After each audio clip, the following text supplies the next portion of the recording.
start pawning everything, you start dying, people suffer. These are the kind of things that we're trying to prevent to make sure that our communities stay safe.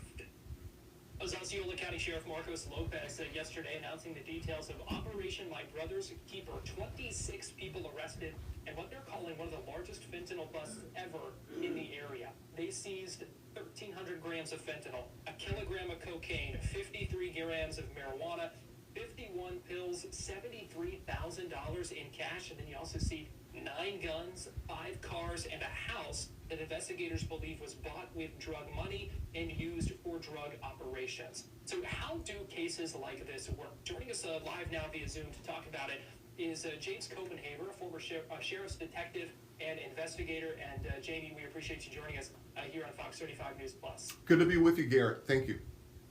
So we heard from the sheriff's office yesterday saying that this operation did not begin with 26 arrests. It started with an undercover drug buy from 2 brothers, but it grew.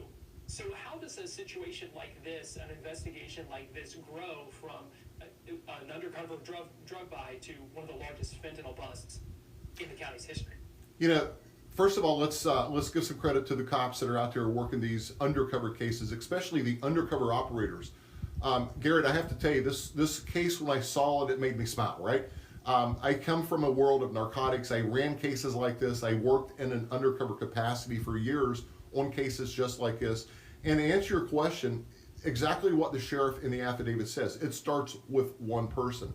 And, you know, the complexity of these cases, you know, I've worked long-term cases upwards to a year.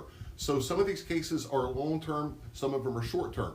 This was a dismantling of an entire drug organization, probably in a tri-county area once all the facts comes out.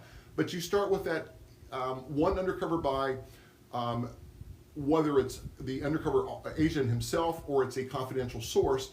And Garrett, essentially what you do is you start working up the food chain until you get to where you need to be. And so as you begin to start pulling at those threads and are unraveling that larger network, you see the mugshots there. 26 people we know arrested in this, and what the sheriff's office said was really a pretty large-scale drug business in the area here. Is that often how these kinds of things work, where there are so many more people behind the scenes as part of these operations? Yeah, exactly. And, you know, keep in mind, it starts with that one person, whether it's in a club, a street, wherever that venue is, where you meet that one drug dealer. And then, you know, your goal is